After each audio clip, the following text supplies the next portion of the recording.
I've got a plank of wood on the wall. I put all my books on it. It fell off and hit me on the head. I could only blame myself.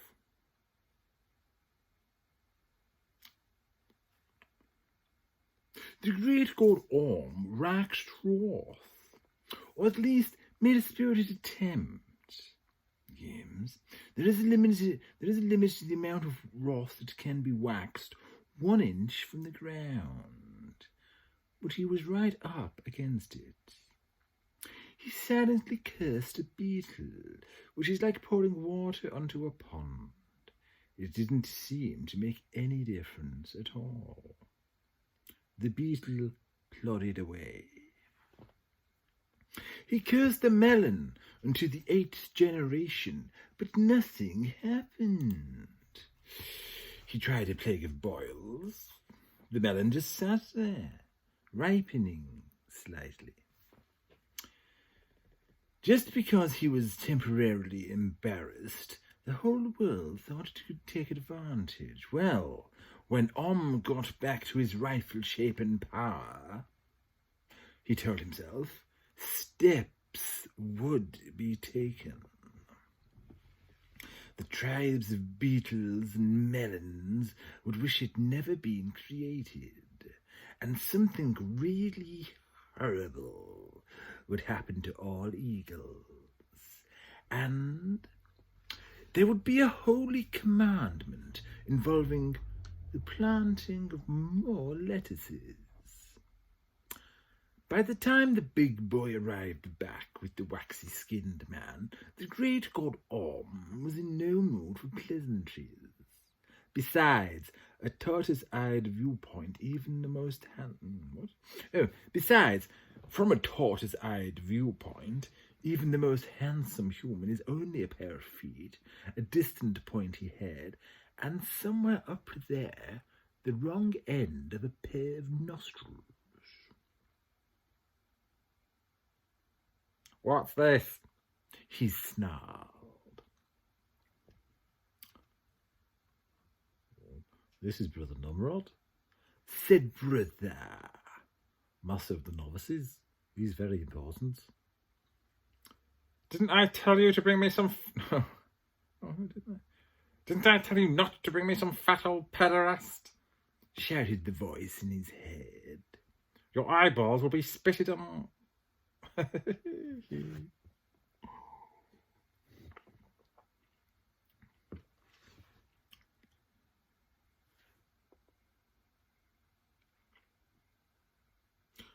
Your eyeballs will be spitted on shafts of fire for this. Brother knelt down. I can't go to the high priest, he said as patiently as possible. Novices aren't even allowed in the great temple, except on special occasions. I'd be taught to get out of my ways, and by the Inquisition if I was caught. It's the law. Stupid fool! The tortoise shouted. Numrod decided that it was time to speak. Novice brother, he said.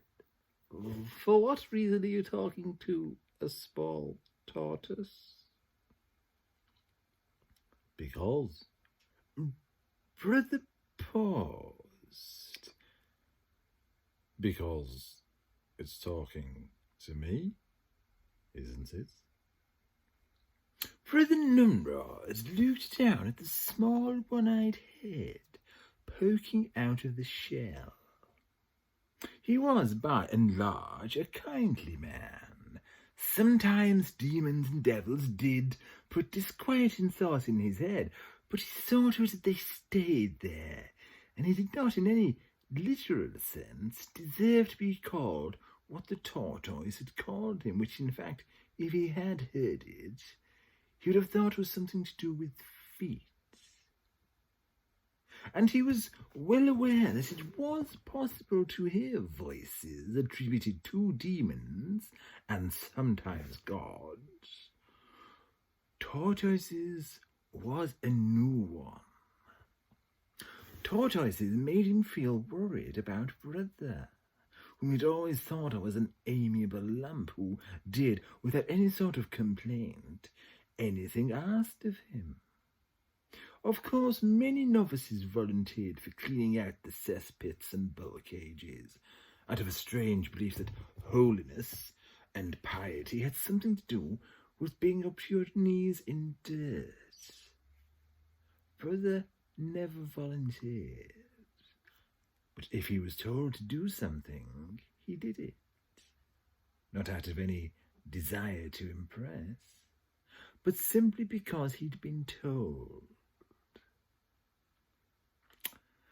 And now he was talking to tortoises. "I think I have to tell you, brother," he said, "that it is not talking." "You can't hear it?" "I cannot hear it, brother." It told me it was. Brother hesitated. "It told me it was the great god Om." He flinched. Grandmother would have hit him with something heavy by now.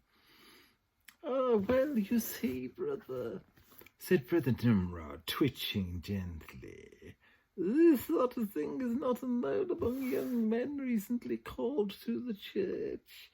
I dare say you heard the voice of the great God when you called, didn't you?" Metaphor was lost on Brother. He remembered hearing the voice of his grandmother. He hadn't been called so much assent, but he nodded anyway.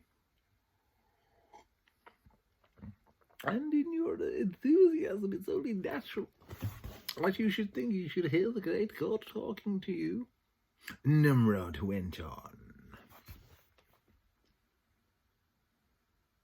The tortoise bounced up and down.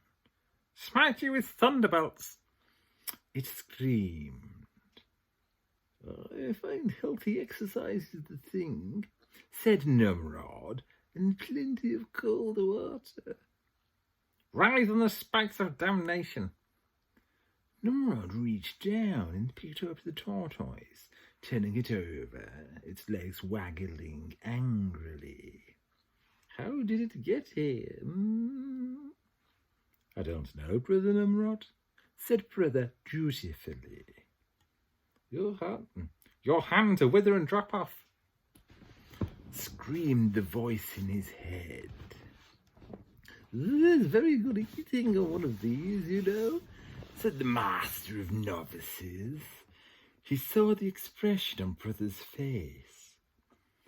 "Look at it like this," he said. "Would the great god Om, holy horns, ever manifest himself in such a low creature as this? A bull? Yes, of course. An eagle? Certainly. And I think on one occasion a swan. But a tortoise?" "Your sexual organs to sprout wings and fly away."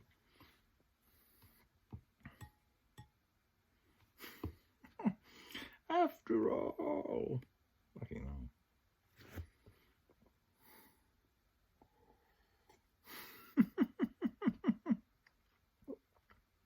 After all, Nimrod went on, oblivious to the secret chorus in Brother's head, what kind of miracles could a tortoise do?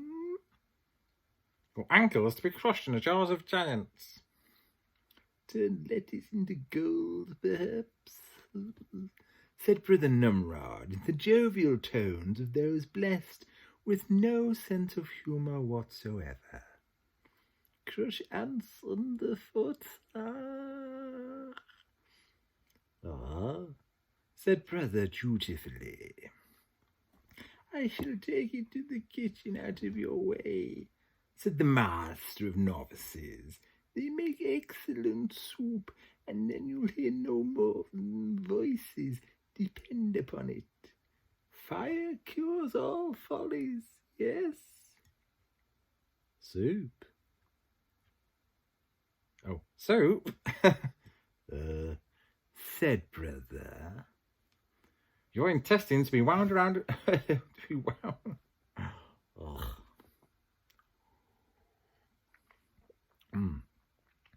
Your intestines to be wound around a tree until you are sorry. Nimrod looked around the garden. It seemed to be full of melons and pumpkins and cucumbers. He shuddered. Lots of cold water, that's the thing, he said. Lots and lots. He focused on Brother again. He wandered off to the kitchens.